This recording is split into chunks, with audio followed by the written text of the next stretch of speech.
He was just a man, walking home through the dust. A poor rancher named Elias Boone, with nothing to his name but a tired mule, and a cabin that was one stiff wind away from becoming a pile of splinters.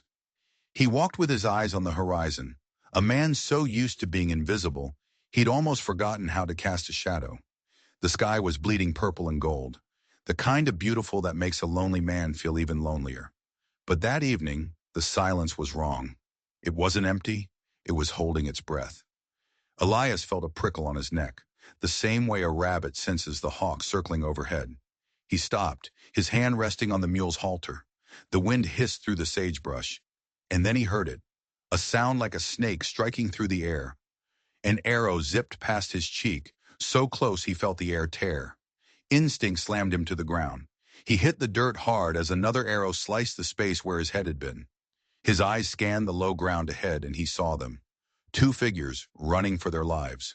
Women. Their hair streamed behind them like black banners against the dying light. And behind them, a storm of arrows rained down, a hungry swarm of wasps chasing them across the desert. Without thinking, without a single rational thought in his head, Elias moved. His body didn't ask for permission. It was a wordless command, something buried deeper than reason. He lunged forward, not away from the danger, but straight into the path of it. The next arrow, meant for one of the fleeing women, found him instead. It punched into his side, a white-hot explosion of pain just below his ribs. The world tilted, the breath ripped from his lungs. His legs buckled, and he collapsed into the dust, the taste of grit and blood filling his mouth. He had just traded his life, the only thing he had left, for two strangers. But the real question wasn't why he did it. The real question was, who were they running from? And what did those attackers really want? Because that arrow wasn't random. It was a message. And Elias Boone had just signed his name to the reply, written in his own blood. The women reached him in a heartbeat. They were tall, built with the raw strength of the mountains, their faces smudged with dirt and exhaustion. One dropped to her knees beside him, her eyes sharp as freshly broken obsidian. The other spun, her bow already in hand, and sent a single warning arrow back toward the ridge where their pursuers were hidden. Her voice cut through the air, a stream of Apache words Elias couldn't understand, but he felt the power in them, the power of sisters who had been fighting for a long, long time. The one at his side pressed a hand to his wound. Her palm was hot, unyielding. He winced, a grunt of pain tearing from his throat. She tore a strip of cloth from her tunic and began binding the wound tightly. Her touch wasn't gentle, it was necessary. It was the touch of someone who knew that survival didn't have time for softness. Up on the ridge, the pursuers melted back into the shadows, unwilling to face a warrior with a clear shot. The desert fell quiet again, but the silence was screaming now. Elias tried to push himself up, but his body was a traitor. The world swam in a haze of gray. The taller sister, the one with the bow, turned to him. Her face was a mask of stone. For a second, he thought she'd just leave him there. A dead white man in the dust was none of her concern. Instead, she hooked an arm under his, and with a strength that shocked him, hauled him to his feet. His mule had bolted, spilling the sacks of cornmeal like a trail of pale blood in the dirt. His entire fortune gone. He wanted to curse, but he couldn't find the air. His legs were useless, dragging behind him as the sisters half-carried, half-dragged him onward. They found a shallow gully, a small fold in the earth sheltered by ancient boulders. They lowered him gently to the ground. He lay there, listening to the slow, steady rhythm of his own blood leaking into the sand. Why had he done it? A poor rancher, half dead from hardship before the arrow even found him. What business did he have stepping into someone else's fight? But then he saw it, the faint tremor in the hands of the woman binding his wound, the way her sister's eyes never stopped scanning the horizon, a predator's gaze that betrayed a deep, gnawing fear. And he knew. A man's worth wasn't in his land or his coin. It was measured in the single moment he chooses not to look away. The sisters exchanged a few low words, their eyes flicking toward him. He was a puzzle to them, a burden, but also something else they couldn't yet name. He forced his voice through the gravel in his throat. "Name?" he rasped, tapping his own chest weakly. Elias, the healer stared at him, the mistrust in her eyes a mile deep. Finally, she touched her own chest. Nayeli, she gestured to her sister who stood guard like a statue. Tala. Elias nodded, the small movement sending a spiral of agony through him. He closed his eyes, sure he was about to die. But what he didn't know was that death was the easy part. The pursuers weren't just bandits. They were professionals, sent by someone who wanted these women not just dead, but erased. And by stepping in front of that arrow, Elias had just painted a target on his own back, so big the whole world could see it. He hadn't just saved two women. He had just declared war on a man he'd never even met. He woke hours later, the desert sky a thick blanket of stars. The fire of a fever was beginning to lick at the edges of his consciousness. But he was alive. His side throbbed with a dull, insistent beat. Nellie sat nearby, her eyes half-lidded but alert. Tala leaned against a rock, her bow still resting across her knees. She hadn't moved. She was a coiled spring, ready to strike. The sight of them, these two fierce guardians in the darkness, stirred something in him. For the first time in years, he wasn't entirely alone.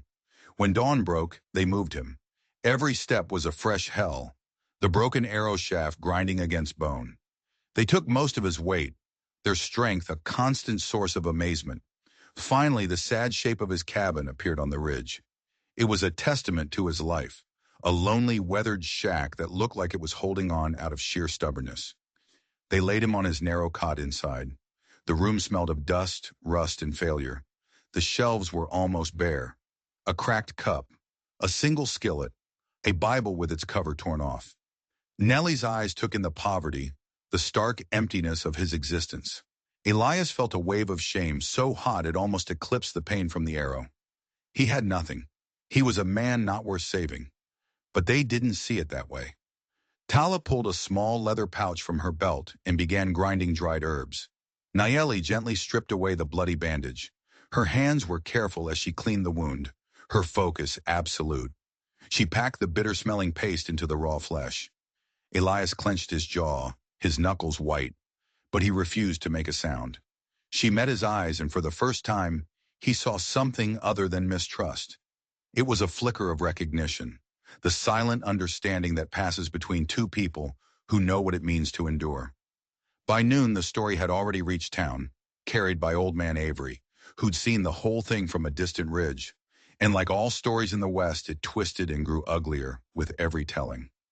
Sheriff Clay Harlan leaned back in his chair outside the saloon, a toothpick dancing in the corner of his mouth. Boone took an arrow for a pair of Apache women, Avery cackled, enjoying the attention. They dragged him home like a sack of feed. A ripple of cruel laughter went through the men gathered on the porch. Poor fool ain't got 2 cents to rub together, one of them drawled, but he's got himself 2 squaws to warm his bed. Sheriff Harlan spat a stream of tobacco juice into the dust. Mark my words, he said, his voice low and cold. He's brought trouble down on all of us. That kind of mixing, it only leads to blood. The sheriff's eyes weren't just full of prejudice. They were full of something else, a flicker of calculation, a hint of satisfaction. He wasn't just predicting trouble, he was promising it, because what no one in that town knew, what Elias couldn't possibly imagine, was that Sheriff Harlan already knew exactly who those women were, and he knew who sent the men with the arrows, because he was the one who paid them. The days bled together in a haze of pain and fever. Elias drifted in and out of consciousness, aware only of the constant presence of the two sisters. Tala, a silent storm pacing by the door.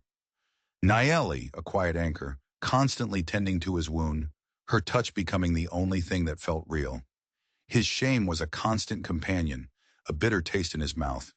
He had lived his life being overlooked, pitied from a distance. He didn't know how to handle being cared for. It felt like a debt he could never repay. The fever finally broke on the 4th night, leaving him drenched in sweat but with a clear head for the first time. The arrow was gone, pulled from his side in an agonizing procedure he only vaguely remembered. In its place was a puckered, angry scar that burned every time he breathed. By the 6th day, he could stand on his own 2 feet. His body was a wreck, shaky and weak, but he stood. He forced himself to move, to work. He repaired the broken latch on his small barn. He hauled water from the creek, each step a carefully negotiated truce with the pain in his side. Tala watched him, her arms crossed, her expression unreadable. She was testing him, weighing his spirit. One afternoon as he passed Nayeli, she placed her hand lightly on his arm. A brief touch, gone in an instant. But it felt like a brand, a mark of connection that startled him. He didn't look at her. He was afraid of what she might see in his eyes. His trips to town became a new kind of torture. The whispers were now open stares. Men would stop talking when he entered the mercantile, their eyes following him with a mixture of contempt and suspicion. Women would pull their children away, as if he carried a disease. Sheriff Harlan made it his personal mission to make Elias's life a living hell. He confronted him outside the blacksmith's shop, his badge glinting in the sun like a warning. "You'd do well to run those women back to wherever they came from, Boone," Harlan said, his voice a low growl. "A man's reputation doesn't survive keeping that kind of company." Elias just stood there. Words were never his friends. Silence was his only shield. He stared back at the sheriff, his gaze flat and empty. Harlan mistook his silence for weakness, for fear. The sheriff chuckled, a nasty, grating sound. "Suit yourself. But when the trouble comes, don't come crying to me." He returned to the cabin that day feeling the weight of the town's hatred pressing down on him. That night he sat outside, staring up at the vast, indifferent spray of stars. Nellie came and sat with him, a few feet away. For a long time they just shared the silence. Then she pointed to a cluster of stars. She spoke their Apache name, a series of soft syllables that sounded like the wind itself. Elias cleared his throat. "Pioneers called it the hunter," he whispered. She glanced at him, a flicker of surprise in her eyes. And so they began a strange ritual. They named the stars one by one, passing the names back and forth between their two worlds. It wasn't a conversation, not really. It was something deeper, a bridge being built, star by star, across the gulf of silence between them. But Tala remained a fortress. One day, as Elias stumbled while carrying 2 heavy buckets of water, she caught his arm before he could fall. He muttered a thanks, but she just shook her head, her expression grim. "You bleed too easy," she said, her English halting but sharp as a flint knife. "The world takes blood. Do not give it more."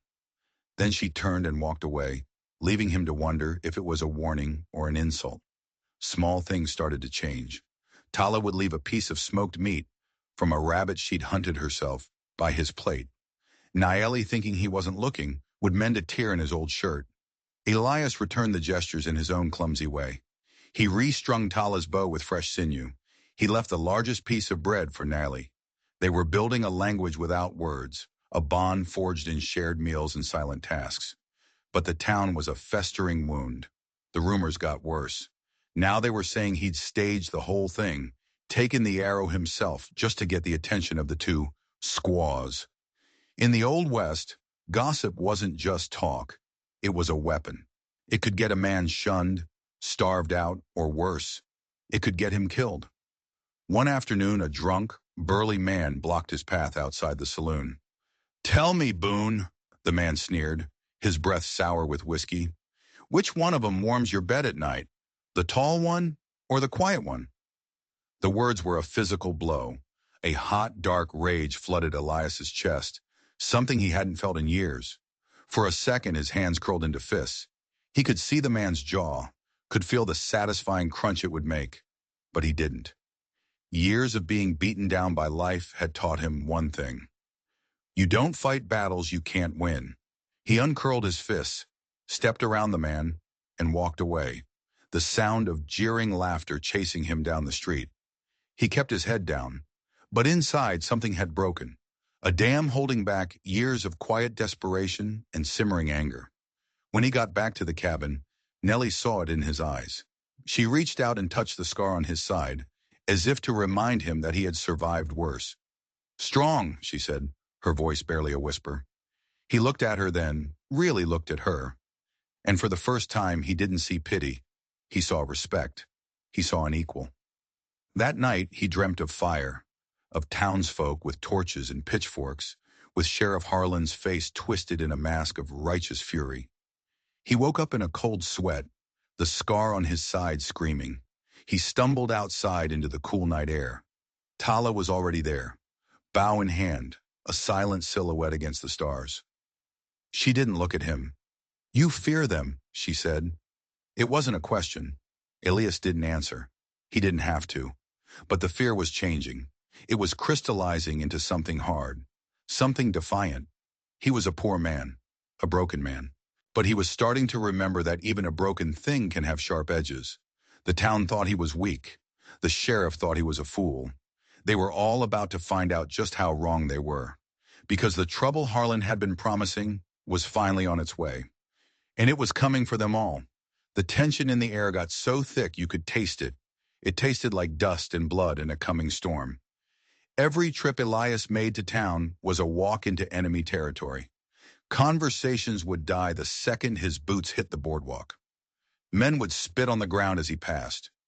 Sheriff Harlan would watch him from the porch of his office, a smug, predatory look on his face. He was a man playing a game, confident he held all the cards. Harlan didn't just dislike Elias. He needed him to be a pariah. He needed the town to hate him, to see him as a traitor who sided with savages over his own kind. Because Harlan's plan was delicate, he'd hired those men to kill the chief's daughters, Nayeli and Tala, hoping their deaths would be blamed on rival tribes or random bandits. With the heirs to the land gone, he figured he could use legal trickery and forged documents to claim the territory the town was built on. Land that was legally owned by their father, Chief Dason. But Elias had ruined everything. Now the sisters were alive and under the roof of a white man. Harlan's simple assassination plot had spiraled into something much more complicated. He had to isolate Elias, break him, and get those women out of the picture before their father came looking for them. And Harlan knew the chief was coming. Back at the cabin, the three of them had fallen into a rhythm born of necessity. Tala would hunt, her arrows silent and deadly, bringing back rabbits and quail. Nellie managed their meager supplies with a wisdom that stretched every bean and every grain of cornmeal. Elias worked on the cabin, reinforcing the walls, patching the roof, his body growing stronger with each swing of the hammer. The pain in his side was a constant reminder of the choice he'd made. One evening he was on the roof, hammering a loose board back into place as the sun set, painting the sky in violent streaks of orange and red. Nellie stood below, holding the ladder steady. The light caught her face, illuminating the strength and sadness in her dark eyes. He paused, hammer in midair. She looked up at him, and in that moment, the world seemed to fall away. There was no town, no sheriff, no danger. Just the two of them, suspended in the golden light. It was a connection so powerful, so unspoken, it terrified him. He broke the gaze first, bringing the hammer down with a loud crack, his heart pounding a frantic rhythm against his ribs. That was the moment the first stone crashed through the window. The sound of shattering glass ripped through the quiet evening. Elias scrambled down the ladder, his scar screaming in protest. Tala was already at the door, bow drawn, an arrow nocked and ready.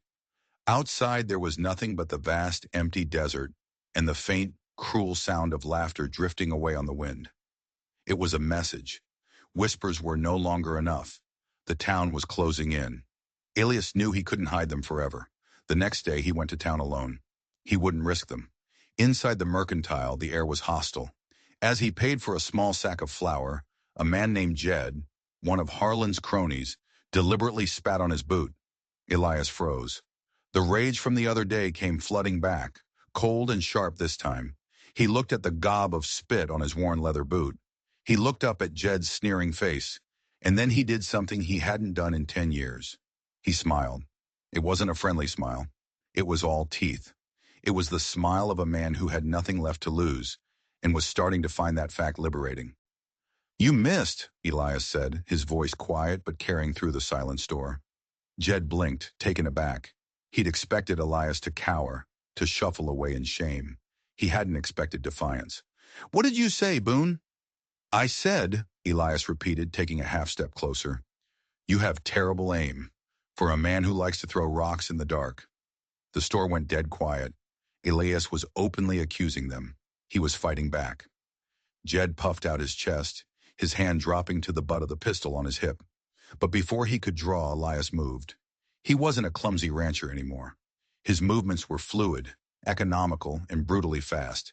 He grabbed Jed's wrist, twisted it at an unnatural angle, and slammed the man's hand down onto the counter. A bone snapped with a sickening crack. Jed howled in pain. Elias leaned in close, his voice a venomous whisper. "Next time you throw something at my house, I'll break the other one. Understand?"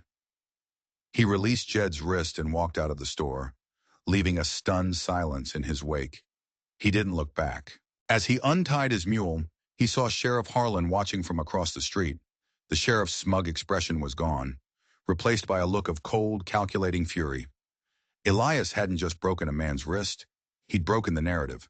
The weak, pitiful fool was gone.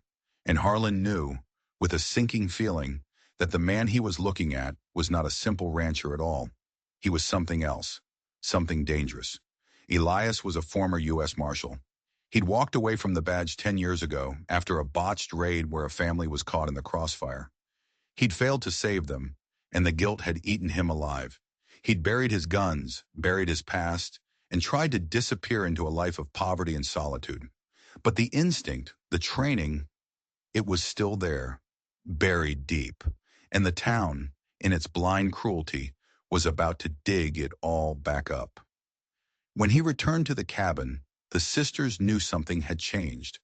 There was a new light in his eyes, a straightness in his spine they hadn't seen before. That night, Sheriff Harlan paid them a visit, 2 deputies flanking him. "Boone," Harlan said, his voice dripping with false authority, "this has gone on long enough. You're harboring fugitives. You send those women out now, or I'm taking you in for obstructing justice." Tala stepped into the doorway, her bow held loosely, a silent threat. Nellie stood just behind her, her presence a quiet defiance. Elias stepped in front of them both. He looked at Harlan, at the tin star pinned to his chest, at the lie in his eyes. "No," Elias said. The word was simple, unshakable. Harlan's face turned purple with rage. "You're making a big mistake, Boone. You're on the wrong side of the law." "Am I?" Elias replied, his voice still quiet. "Or are you?" The challenge hung in the air between them. Harlan was stunned. This wasn't the broken man he'd been tormenting for weeks. This was someone else. He saw the flicker of the old lawman in Elias's eyes and felt a genuine spike of fear. He backed down, for now. "You'll regret this, Boone," he snarled as he mounted his horse. "Mark my words." As they rode away, Tala looked at Elias, a new respect dawning in her eyes. "Who are you?" she asked, her voice low. Elias looked out at the horizon, at the approaching night. "I'm just a man," he said, "who's tired of running." But he wasn't just tired of running from the town. He was tired of running from himself. The fight hadn't just come to his doorstep. It had reawakened the part of him he thought he'd buried forever. And Sheriff Harlan, in his greed and arrogance, had just made the biggest mistake of his life. He hadn't just cornered a rancher, he'd cornered a wolf who had forgotten how to bite. And he was about to get a very painful reminder. The sheriff's visit changed the air inside the cabin. It was no longer a fragile sanctuary. It was a fortress, braced for a siege. The unspoken bond between Elias, Naeli, and Tala solidified into something hard and sharp, an alliance. They were no longer 3 strangers thrown together by chance, but a unit bound by a common enemy. Tala began teaching Elias the Apache way of fighting without fighting, how to use the landscape for cover, how to move without making a sound, how to read the signs the desert left behind. A broken twig, a disturbed patch of sand. He was a quick study. His old martial training gave him a foundation, but Tala's lessons were a different language of survival, one written in earth and wind. She was still guarded, her trust earned in millimeters, not miles. But a grudging respect had taken root. She saw the ghost of a warrior in him, and it was a ghost she understood. Nally, in her own quiet way, prepared for a different kind of war. She gathered herbs not just for healing, but for other purposes. Some that could induce sleep, others that could create diversions. She was the strategist, her mind always working, seeing the patterns Harlan and the town were too blind to notice. She had also been secretly sending messages. Using an old system of signals, a blanket arranged a certain way on a rock. a specific pattern of smoke from their small fire. She had been communicating with scouts from her tribe, letting her father, Chief Dason, know they were alive, but also that the situation was complex. She knew her father's arrival would be a storm, and she was trying to aim the lightning. The connection between Elias and Nayeli deepened in the charged silence. One evening, after a tense day of watching riders patrol the distant ridges, they sat outside the cabin. "You were a lawman," she stated. It wasn't a question. Elias flinched, the word hitting him like a physical blow. He just nodded, unable to speak past the lump of shame in his throat. "What happened?" she asked gently. He found himself telling her. The story tumbled out of him, a torrent of guilt and pain he'd held back for a decade. The raid, the family, the little girl's eyes as the room filled with smoke and gunfire, the failure that had stripped him of his identity and sent him into self-imposed exile. Nellie listened without judgment, her presence a steady, calming force in the darkness. When he was finished, his voice raw, she reached out and took his hand, her fingers laced with his. "You did not fail," she said softly. "You carry the wound. That means you did not forget. That is honor." Her words were a balm on a decade-old scar. In that moment, holding her hand under the vast star-dusted sky, Elias felt a flicker of the man he used to be. Not the broken rancher, but the man who believed in justice. The man who stood for something. Meanwhile, Sheriff Harlan was getting desperate. His hired guns had failed. His campaign of intimidation had backfired spectacularly, awakening something dangerous in Elias. And now his spies told him that Chief Dason and his warriors were on the move. Time was running out. Harlan had to change the game. He couldn't just get rid of the sisters anymore. He had to get rid of Elias, and he had to turn the impending arrival of the Apache into a war. A war he could use as cover to seize the land once and for all. He concocted a new lie, far more venomous than the last. He sent a rider out, a man disguised as a traitor, to meet Chief Dason's party. The rider carried a message for the chief. "Your daughters are alive, but they are prisoners. They are being held by a disgraced, violent ex-lawman named Boone, a man known for his hatred of your people. He took an arrow meant for them, but only to claim them as his property. He is a monster, and he will kill them if you approach without caution." It was a brilliant, evil move. Harlan was twisting Elias's act of sacrifice into an act of villainy. He was aiming the chief's righteous anger directly at the cabin, hoping that in the ensuing chaos, Elias and the sisters would all be killed. Then Harlan and his deputies could ride in, play the heroes who tried to stop the bloodshed, and his original plan would be back on track. The trap was set, the bait was laid, and the storm was about to break. One morning Tala, perched on a high rock overlooking the plains, let out a low whistle. Elias and Nayeli joined her. On the horizon, a cloud of dust was rising. It wasn't a few riders. It was a war party. At its head rode a figure of immense presence, a man whose authority was visible even from a mile away.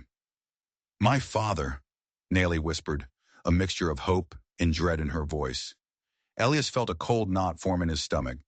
He saw the way they rode, fast, hard, and with purpose. This wasn't a rescue party. It was an army coming for a fight. Nallie's messages of caution had been intercepted or ignored. Harlan's poison had found its mark. "They think you are the enemy," Tala said, her eyes fixed on Elias. She drew her bow. "They will not ask questions." Elias looked at the approaching riders, then at the two women by his side. He had stepped in front of one arrow to save them.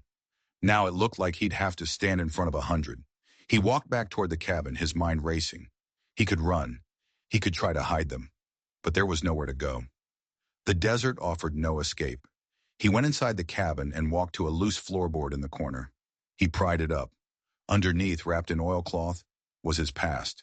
A Colt peacemaker and a gun belt, the leather cracked with age.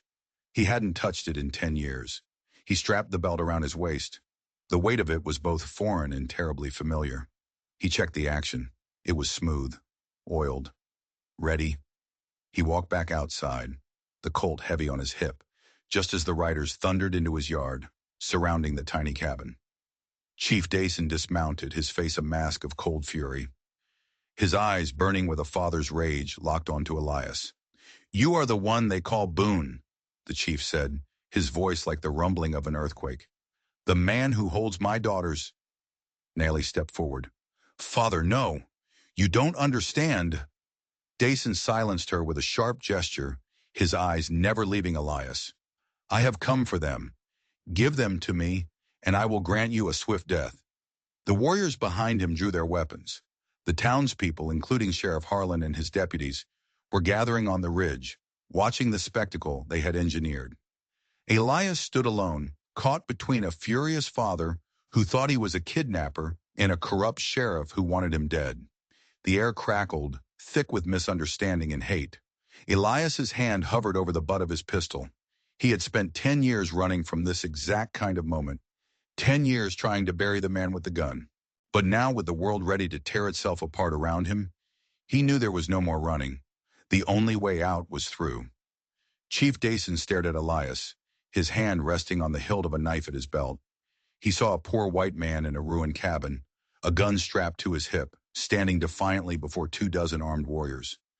Everything the treacherous messenger had told him seemed to be true. This man was arrogant, dangerous. "I will not ask again," Dason boomed, his voice echoing across the tense yard.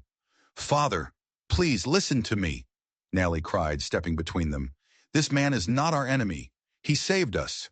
"Silence," Dason commanded. His gaze was fixed on the Colt at Elias's hip. "A man who saves does not need to wear a gun when facing the father of the women he has helped." Before Elias could answer, Sheriff Harlan made his move. This was the moment he'd been waiting for. "See, Chief," he yelled from the ridge. "He's a violent man. He won't release them. My deputies and I will handle this." Harlan and two of his men spurred their horses, riding down toward the cabin, guns drawn. They weren't coming to help. They were coming to light the fuse.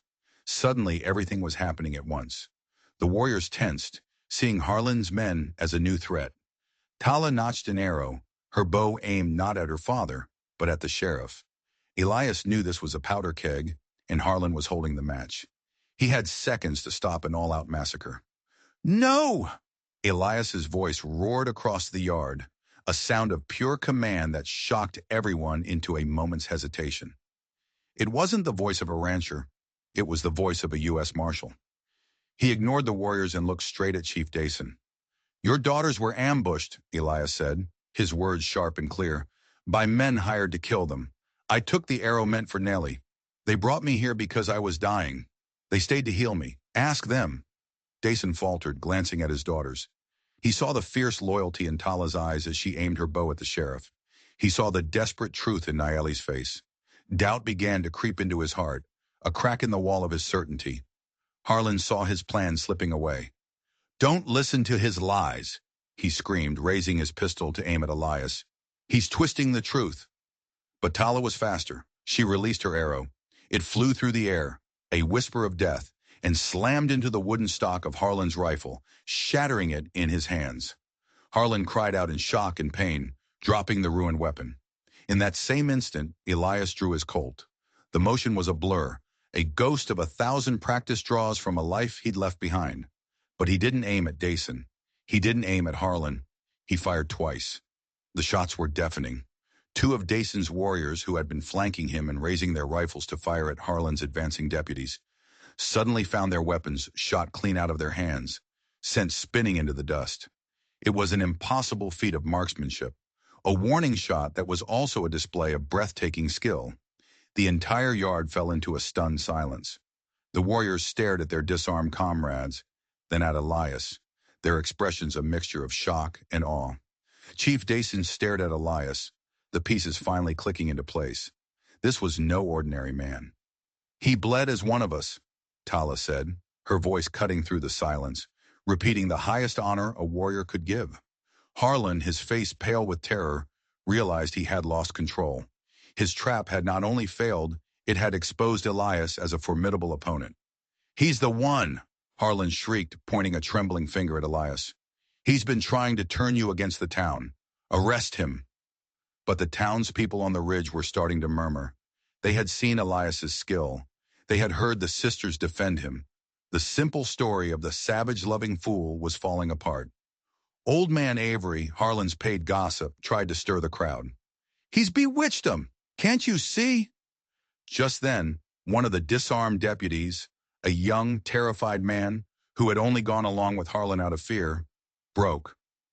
It's a lie, he yelled, throwing his gun to the ground. All of it. The sheriff. He told us Boone was the problem. He paid Avery to spread rumors.